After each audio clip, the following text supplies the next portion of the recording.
Bienvenidos a la lectura comentada del libro Abundancia de Deepak Chopra. Bueno, continuamos con el capítulo del chakra 4, emociones del corazón. ¿Cómo evolucionan las emociones? Muchas personas desconfían de sus emociones y se esconden de ellas.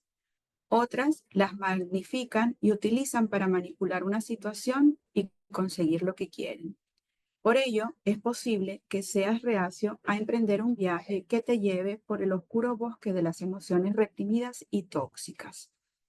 Hay que ofrecer dos garantías. En primer lugar, no es necesario explorar el bosque oscuro del inconsciente. La sanación emocional se produce permitiendo que la conciencia de la dicha se restaure en sí misma. Desde la perspectiva de la conciencia simple, toda la mente es consciente. Nos escondemos de nuestras emociones al nivel del ego.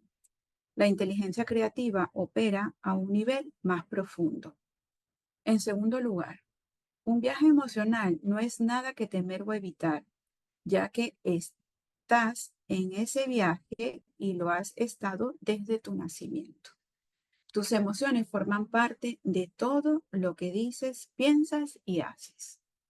Estaría bien que la única tarea que tuviéramos por delante fuera recuperar el niño interior, que se ha convertido en una especie de ideal emocional de inocencia.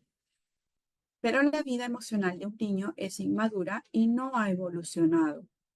Las bases están ahí, esperando a que se les dé forma, y van desde la alegría pura hasta la ira y el miedo poderosos. Sin embargo, si no evolucionamos más allá de lo básico, llevas a la vida posterior el lado destructivo del niño interior.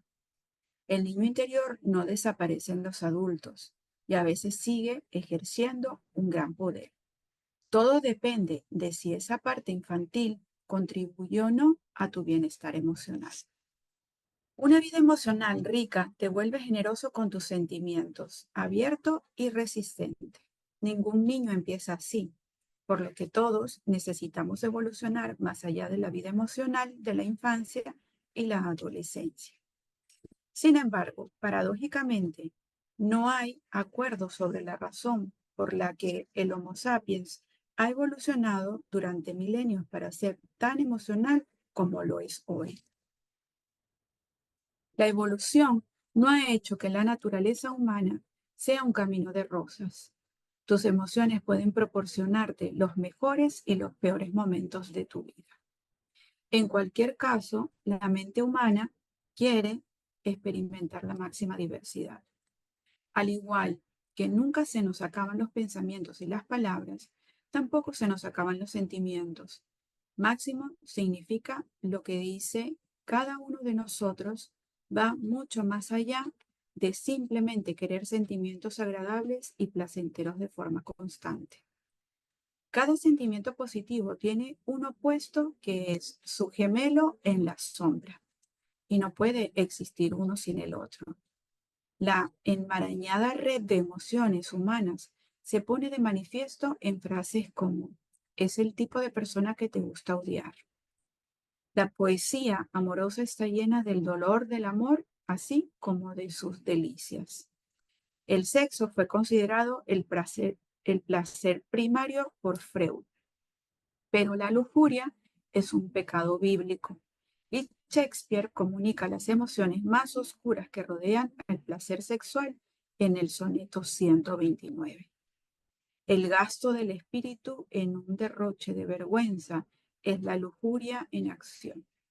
Sin embargo, los asuntos del corazón en general se exponen desnudos a la sombra.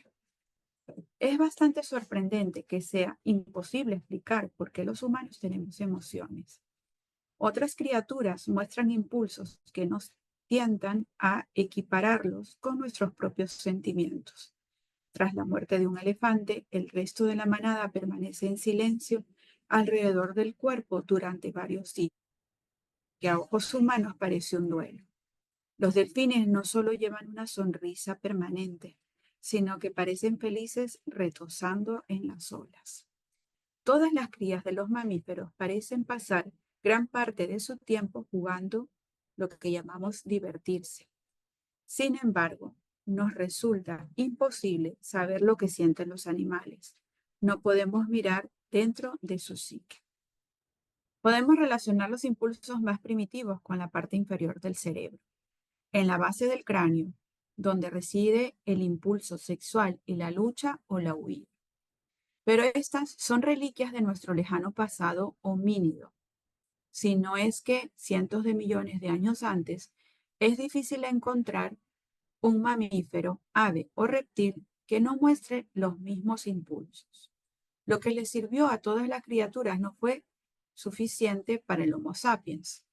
Somos las únicas criaturas que desconfiamos de nuestros impulsos básicos. La evolución ha propiciado esto a lo largo de los milenios. Creo que nuestras emociones van en contra de la supervivencia darwiniana. Por ejemplo, los humanos cuidamos de los ancianos, los enfermos y los discapacitados. Esta es una forma de supervivencia artificial, ya que la selección natural elimina a los débiles, los enfermos y los ancianos.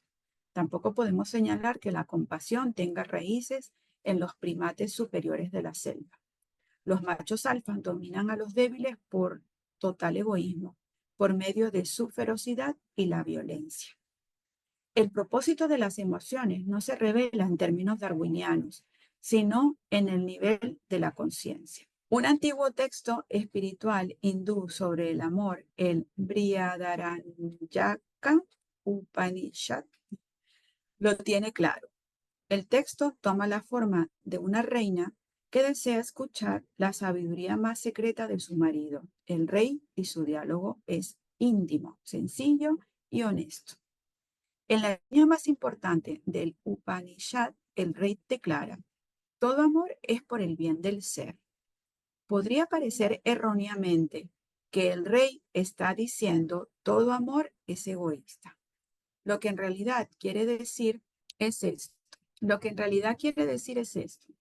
Parece que amamos a otra persona por su cuerpo o su mente, pero en realidad todo amor proviene de una fuente más profunda. Se puede llamar a esta fuente el alma o el ser. La S mayúscula se utiliza para designar que este ser está más allá del ego.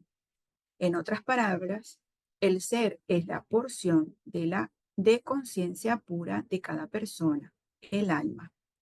Amar a otra persona forma un vínculo emocional de ser a ser, de conciencia a conciencia, de alma a alma. Evolucionar emocionalmente. A lo largo de todas estas páginas, he dicho que puedes confiar en que la inteligencia creativa te dará todo lo que necesitas para lo que tienes que hacer. Esto es válido para tus emociones. Necesitas ciertas emociones para llevar una vida exitosa y plena, y hay emociones que no necesitas. Pocos de nosotros abordamos las emociones de esta manera. En cambio, etiquetamos las emociones como positivas y negativas, lo que es útil hasta cierto punto. Pero observa que la ira a veces es negativa, otras veces es positiva y unas es totalmente tóxica. ¿Puedes vivir sin ira desterrando de tu estructura emocional todas sus formas?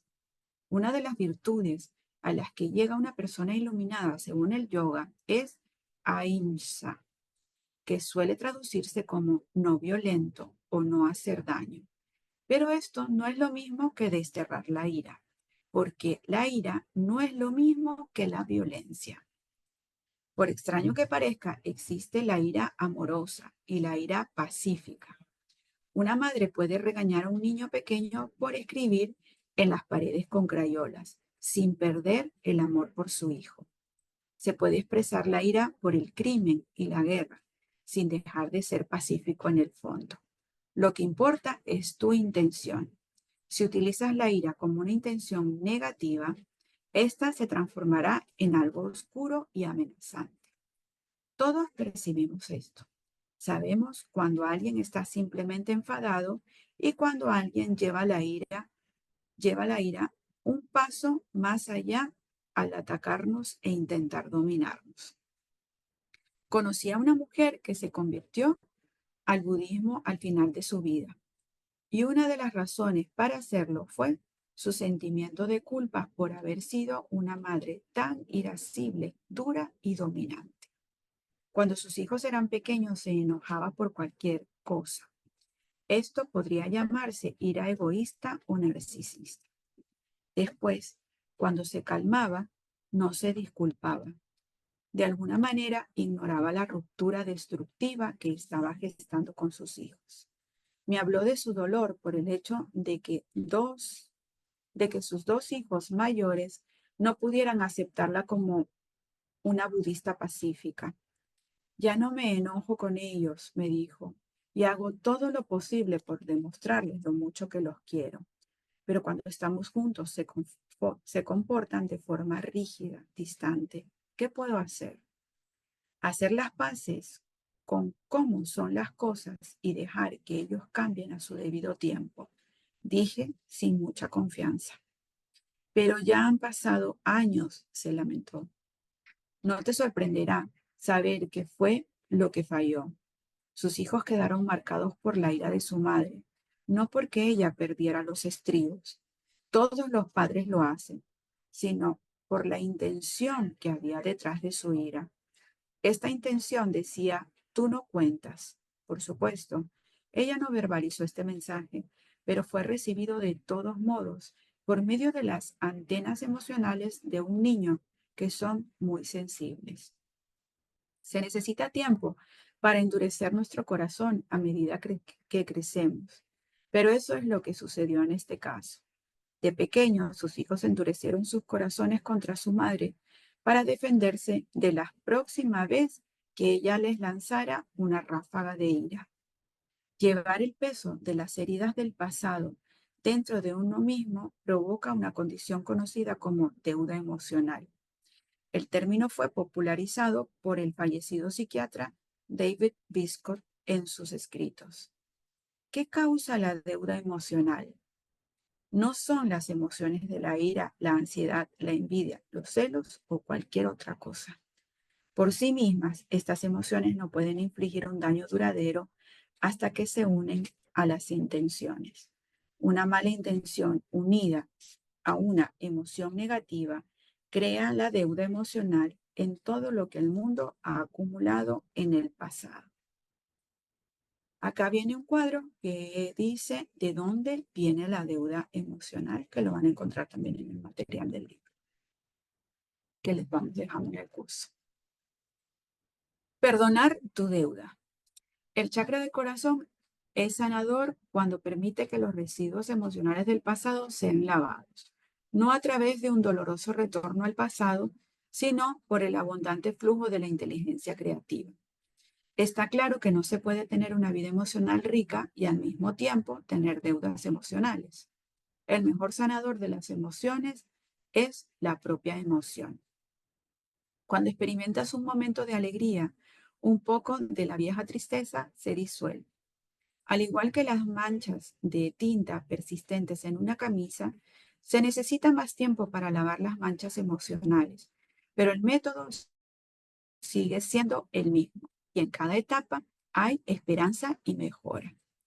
Para convertirte en tu propio sanador, alíñate con la inteligencia creativa, porque esta solo quiere lo que es bueno para ti.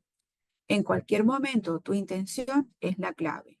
Aprende a reconocer cuál es realmente tu intención. No hace falta nada más.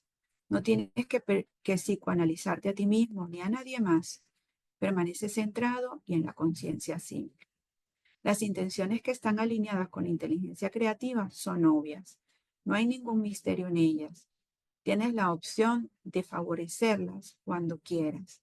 Las intenciones se expresan como frases que inician con yo quiero. Las intenciones de la conciencia simple. Yo quiero sentirme más realizado, yo quiero ser feliz, yo quiero tener paz, yo quiero ser creativo, yo quiero ser una influencia positiva, yo quiero ser abierto y honesto, yo quiero lo mejor para todos, yo quiero lo que es correcto y veraz, yo quiero estar emocionalmente cerca de los demás. El flujo de la inteligencia creativa te apoya justo en lo que necesitas. Cuando dejas de interponerte, surge lo que necesitas. El problema es que todos somos incoherentes. A veces actuamos con buenas intenciones, pero otras veces no. Las cosas se complican. Las emociones empiezan a ir en contra de nuestra felicidad y la situación se sale de control. La mayoría de las personas se sienten mal emocionalmente y reaccionan ante una emoción fuerte de ira, miedo o agitación, tratando de deshacerse de ella. Para ello, la transmiten como si arrojaran una papa caliente al regazo de otra persona. La culpa es especialmente potente porque en lugar de asumir la responsabilidad de tu situación, culpar a otra persona te permite absolverte a ti y al mismo tiempo soltar la culpa. El sentimiento de culpa se reduce si la culpa es de otro. Nada de lo que está mal es culpa tuya. Pero transmitir la culpa constituye la peor de las intenciones, porque con eso no te haces ningún bien ni a ti ni a los demás. No es difícil reconocer cuando se está participando en este juego emocional, que aparece a menudo en las relaciones. Dado que un hábito como el de la culpa es tan destructivo en las relaciones, se puede y se debe abandonar su transmisión. No es difícil ver cómo se juega este juego. Las tácticas para pasarla: atacar, culpar, aferrarse, dominar, manipular, controlar. Cada una de estas tácticas requiere un poco más de explicación. Es importante no pasar por alto estos comportamientos y de ver dónde vienen realmente. Atacar. Es la ira dirigida a otra persona. Justificamos este comportamiento diciendo cosas como se lo merecía o tenía que defenderme. En el peor de los casos, no nos molestamos en justificarnos. Devolver el golpe, mostrar impaciencia, menospreciar a otra persona y mostrar una justa indignación son cosas que ocurren de forma irreflexiva. En todos los casos, sin embargo, la otra persona se siente atacada. Sea cual sea la excusa que se te ocurra, tú eres el atacante y debes asumirlo. El hecho de culpar a otro es un mecanismo que suele venir directo del niño interior, que no se siente lo bastante adecuado o seguro para manejar lo que siente. Los niños recurren a sus padres siempre que se sienten abrumados. Un padre o madre es más fuerte y capaz que el niño. De forma distorsionada, estás haciendo lo mismo cuando culpas a otra persona. Estás reconociendo implícitamente que eres débil y que la otra persona es más fuerte. Le pides que asuma la carga de que tú no puedes o que no quieres llevar. La otra persona sentirá que esto es injusto porque la culpa está desequilibrada. Tú asumes un poco de la carga y transfieres demasiado. Aferrarse también es un remanente de la infancia. Si observas el comportamiento de los primates, los bebés de los monos, los chimpancés, los lémures y todos los demás se aferran a sus madres y se dejan llevar por ellas. Así se sienten protegidos hasta que el mundo deja de parecerles amenazantes, como en el que dejan de aferrarse. Hay un tiempo intermedio en el que el bebé se aventura solo, pero ante el menor indicio de peligro vuelve corriendo a aferrarse a su madre. En los bebés humanos, una de las primeras habilidades motrices es el aferramiento o agarre con la mano. El aferramiento de la madre, cuando aparece un extraño, comienza a los 9 meses de edad. Sin embargo, en el caso de la deuda emocional, el aferramiento es emocional. Te aferras pasivamente a alguien que cree que es más fuerte. Permites que se encargue de la toma de decisiones. En momentos de estrés, te vuelves impotente y necesitas que otra persona cuide de ti. En estas situaciones, la otra persona siente que estás lidiando con un niño. Dominar. Es una táctica de acoso y aunque hay una protesta pública sobre el acoso, la cual abunda en las redes sociales y por lo regular se dirige a adolescentes y preadolescentes, el comportamiento de acoso comienza mucho antes. Si piensas como un primatólogo que estudia el comportamiento de los primates en la naturaleza, el acoso es una forma de establecer el dominio entre los machos de una familia o manada, al tiempo que los machos les muestran a las hembras que son subordinadas. Pero la analogía con los humanos es pobre. El Homo sapiens, al ser consciente de sí mismo, no tiene ninguna necesidad natural de dominar o ceder ante otros de su especie. Somos capaces de ser autosuficientes y autónomos. Tenemos la opción de cooperar en lugar de competir.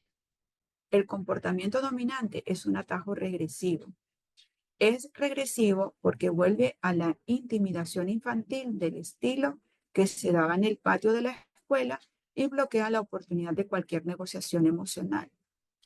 Una persona dominante simplemente quiere tener la sartén por el mango en todas las situaciones. Las demás personas se sienten menospreciadas y privadas de su derecho de recibir el crédito, compartir el protagonismo y aportar lo que tienen que dar. La manipulación suele surgir de las tácticas que funcionaron en la infancia, cuando descubres que al persuadir y llorar obtienes lo que quieres. Te aprovechas del amor de tus padres al manipularlo de forma egoísta. Si tu niño interior ha aprendido que la manipulación ha funcionado en el pasado, esta táctica se traslada a la edad adulta y adopta diversas formas. Te sales con la tuya culpando a la otra persona por no darte lo que quieres. Te enojas, pones mala cara y te retraes para demostrar lo infeliz que te ha hecho. Actúas de forma histriónica y sacas las cosas de proporción. A menudo, quienes son el blanco de esta manipulación no se dan cuenta de que están siendo manipulados, a menos que sean expertos en ello. Empiezan a percatarse de ello cuando se sienten manipulados o se dan cuenta de que la otra persona está fingiendo sus reacciones por motivos egoístas. El comportamiento controlador. A primera vista, no parece que surja en la infancia, pero hay tácticas burdas, como hacer una escena en público, que son signos de control. En cuanto al padre o madre cede, un niño de 2 años que hace un berrinche suele apagarlo como un interruptor. Pero en los adultos, el comportamiento controlador surge de formas más sofisticadas, como el perfeccionismo, no estar nunca satisfecho o mantener una vigilancia constante de la otra persona. Un cónyuge celoso puede exigir a su pareja que avise dónde está cada minuto del día, pero con la misma frecuencia no hay un motivo evidente detrás de la necesidad de tener el control. Las raíces del comportamiento controlador pueden ser muy enredadas, pero la otra persona siente perfectamente cómo le afecta. Se siente aprisionada, asfixiada e impuesta por la voluntad de otra persona. Terminar el juego de pasar la culpa. En el juego de pasar la culpa he intentado mostrar lo que se siente al actuar de una determinada manera en cada uno de estos comportamientos, pero también lo que se siente cuando eres el objeto de comportamiento, la persona que se siente victimizada. Si te sorprendes actuando alguna de estas conductas, deja de hacerlo. Haz una pausa y permítete volver a un estado de conciencia más equilibrado. Si te das cuenta de que otra persona está utilizando alguna de estas tácticas contra ti, niégate a estar en el juego. Es fácil sentirse provocado y contraatacar, pero también es fácil decir, esto no me parece bien. Déjame tener unos momentos para mí. O si estas palabras te parecen incómodas, simplemente di tiempo fuera. Si te encuentras en una situación laboral en la que ninguna de estas respuestas funciona, aprovecha la primera oportunidad que tengas para dejar ese empleo. Si te encuentras atrapado con otra persona en el juego de pasar la culpa, no siempre surge una mejor intención. A menudo es imposible convertir un mal ambiente emocional en uno feliz. Si de repente notas que tus propias intenciones se desvían es igualmente difícil convertir tus sentimientos negativos en positivos. No te impongas cargas indebidas. No depende de ti arreglar a la otra persona o mejorar una mala situación. Sin embargo, siempre puedes responsabilizarte de tus propios sentimientos. Esto es lo contrario de transmitirlos. Decides conscientemente no adoptar las tácticas que no le hacen bien a nadie. Al hacerlo, le das a la inteligencia creativa espacio para operar. El cambio mental es consciente por tu parte, pero es la inteligencia creativa la que llega a las emociones que necesitas, que forman parte de los pensamientos que formulas y de las palabras que dices. Están integradas unas en otras. No puedes razonar la emoción correcta para una situación. Hay demasiadas interferencias del pasado que no te permiten tener una perspectiva clara. En cualquier caso, cuando logras averiguar una emoción concreta, la espontaneidad de las emociones se ha perdido. Y las emociones quieren ser espontáneas por encima de todo. La confianza es necesaria en todos los niveles simbolizados por los chakras, y esto es cierto para el chakra del corazón. La sabiduría de las emociones es un descubrimiento formidable y te espera para cuando tengas la intención de descubrirlo. Abre un espacio para la inteligencia creativa y descubrirás que sentir tu camino por la vida es una gran alegría, tal como siempre debió ser. Y luego viene un cuadro que dice que es para activar el chakra del corazón con algunas meditaciones que vamos a dejar en el material del curso. Bueno, Anita, ¿qué te parece? ¿Algún comentario? Ay, Clau, me encanta. Es un manual de vida, ¿no? Me encanta también Bien. las sincronicidades, porque unos minutos antes de entrar justo estábamos hablando de esto, del día interior, de cómo la gente aún está atrapada con estas disculpas y no asumir tu propia responsabilidad de la vida, de las cosas. Es que perfecto este capítulo. Me encanta, Ujú. no tengo mucho que hablar aparte de que está perfecto y de que tenemos que trabajar estas emociones, dejar de lado el ego, dejar de culpabilizar a la gente y victimizarnos.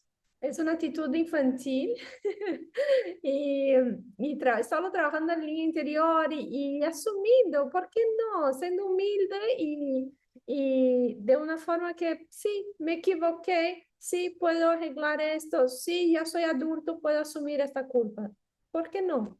No hay mal en hacer estos trabajos, ¿no? Entonces, eh, esos comportamientos ya de manipulación, es todo lo que vemos afuera, en la política, en las guerras. No tenemos que empezar desde adentro, de nuestro corazón, a limpiarnos, a limpiar el corazón y poner esto al mundo, porque si no empezamos de adentro, ¿cómo podemos exigir que políticos, que acabe la guerra, que así eso si nosotros no hacemos en el plan micro, ¿no? Entonces, tan importante, tan bonito y sí, hay que trabajar a todos. Me encantó esto del plan micro. Es verdad, ¿no? Sí, Y porque entre micros se va ajá, haciendo volumen, ¿no? ¿cómo Se uno va. puede en su vida particular no hacerlo y exigir que tu político, tu presidente lo haga? O sea, hay que empezar desde adentro. Y esto está en todas eh, las religiones. Está, sí, es como que está en el cristianismo, está en el budismo, está en todo. Es como que empieza desde uno. El próximo que Jesús habla, es, el próximo es más cerca a ti, no es ir en África a hacer caridad, ¿no? Es como que hacer con tu familia. O sea, hay que soltar este ego, así yo lo veo, no sé. sí. Y como la inteligencia creativa está siempre presente y atravesada por todo, que como tú dices, ¿no? En cualquier religión, al final, como que la base es la misma, la filosofía es la misma, ¿no? Mira adentro, sana, perdona, suelta el ego, con distintas palabras, pero apuntan a lo mismo, ¿no? Y cómo la inteligencia creativa está tan traspasada por todo, como dice el libro, es que ya ni siquiera hay reacciones, emociones o pensamientos que no estén conectados con algo, ¿no? y que no tengan un significado. Y como tú decías, justo antes de empezar este capítulo, estábamos hablando de esto. Entonces, la inteligencia creativa ya estaba actuando antes de, porque es incluso atemporal. La puedes encontrar antes, durante o después. Está bañada todo el momento, ¿no? Y lo que me gusta mucho de esta parte de este capítulo, bueno, a mí me encanta trabajar con la parte del corazón, de las emociones. Ese es mi trabajo día a día con mi paciente y encuentro esto es tan apasionante y tan interesante, pero, y sobre todo habla mucho con las etapas de la infancia, ¿no? Y cómo lo que nosotros vivimos como adultos está, pues, afectado por lo que, la experiencia que tuvimos en la infancia y cómo muestra que la emoción en sí no es mala, ¿no? Sino la intención o el apego que tienes con esa emoción, ¿no? Entonces, por ejemplo, un miedo, en sí el miedo no es malo porque también te ayuda a sobrevivir, a darte una alerta, mira, estás en peligro, eh, está presente en esto, pero si yo tengo un apego a esa emoción, se convierte en ser una persona miedosa, ansiosa o de repente con ataques de pánico, etcétera, porque me he enganchado y me he quedado ahí, pegado en esa emoción.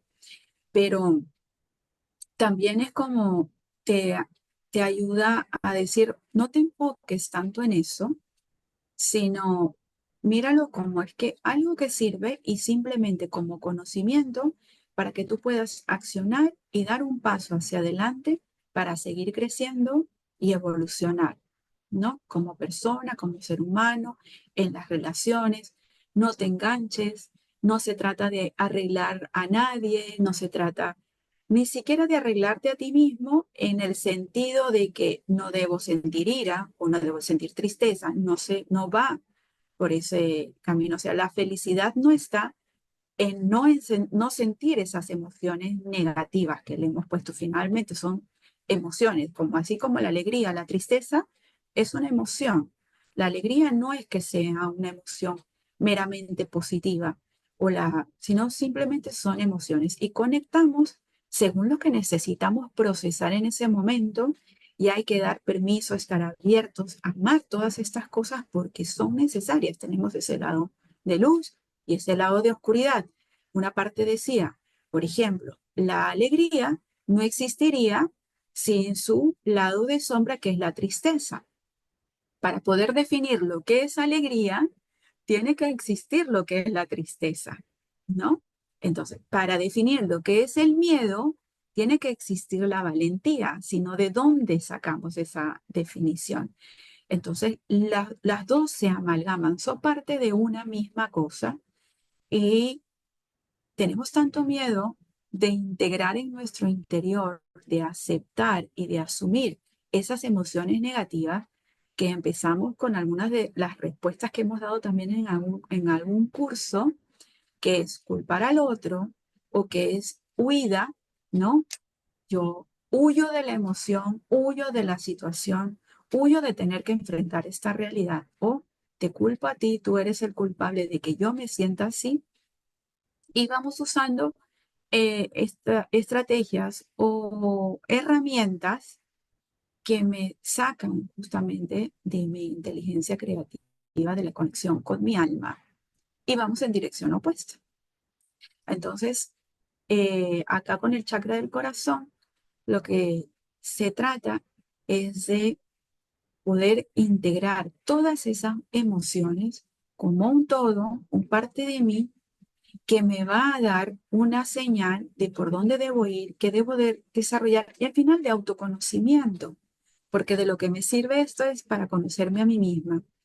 Y también es muy bonito darte cuenta y ver que cualquier emoción que tú estés viviendo se desarrolló en la infancia, por alguna situación tuya, por tu realidad, que al final no es ni buena ni mala, fue la realidad que viviste entonces tiene un sentido también. Si yo soy una persona irritable, el comprender, bueno, yo no soy irritable porque simplemente soy así y es mi carácter o lo heredé de mi tatarabuela, sino que me doy cuenta que en la infancia me pasó esto, fue la forma como aprendí el recurso o fue lo que vi, o mi mamá o mi papá eran muy irritables y siempre estaban enojados, peleando. O sea, y yo voy entendiendo, de ahí viene simplemente el hecho de comprender y hacer conciencia de esto, ya hace que yo me mire diferente a mí misma, que mire diferente mi historia, que tenga un concepto distinto de lo que es estar irritable, porque conecto con el corazón y conecto con la compasión. Y digo, de acá venía, entonces ya no, suelto un poco el juicio, está mal, y abro un poco el sentir y digo, wow, cuánto necesitaba, o ahora comprendo de dónde viene, bajé al corazón, a este chakra y lo transformo. Entonces dejo incluso de sentir culpa porque soy tan irritable y al yo reconocer esto, algo se calma, algo desciende, algo conecta y esa irritación también empieza a calmarse, a distanciarse, ya no necesita mostrarse tanto porque lo comprendí, lo hice consciente y como que entró en un lugar donde encuentra amor, cariño, compasión y está acogido dentro de mí y se calma.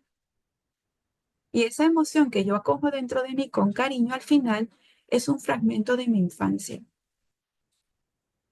un pedacito de niño que necesitaba eso y al niño, al sentirse el niño acogido, con compasión, comprendido, contenido, se calma y es como que encuentra su lugar y ya no necesito llamar la atención con esta emoción porque encontré mi lugar de paz. Canta. Qué bueno, y esto, yo creo que lo bonito también de todo esto es que tiene todo ese trabajo tan digerido, ¿no? Para hacerlo.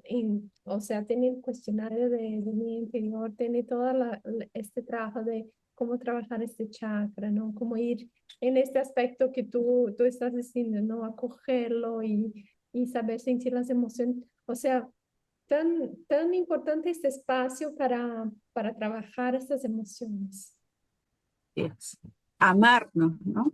Y eso es el chakra del corazón, abiertos al amor y no tener miedo, ¿no?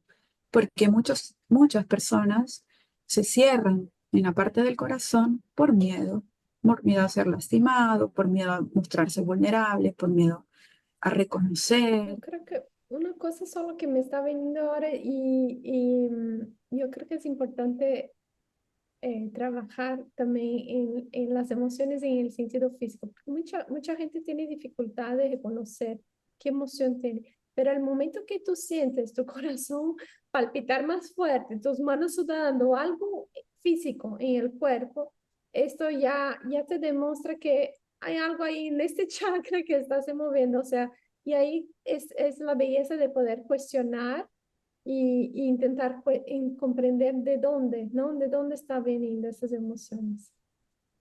Perfecto. Yo creo que Y para estamos, ayudar, sí, claro, y para ayudar con esto, vamos a dejar el material que sale acá de las meditaciones, ¿no? Que así sale en el es. libro. Ujú. Bueno, Clau, te agradezco por hoy, por toda esta discusión hermosa y nos vemos entonces en el próximo, ya vamos a entrar en el chakra 3 la próxima sesión. Va a estar Gracias. intenso. Gracias a ti. Nos Nos vemos. vemos.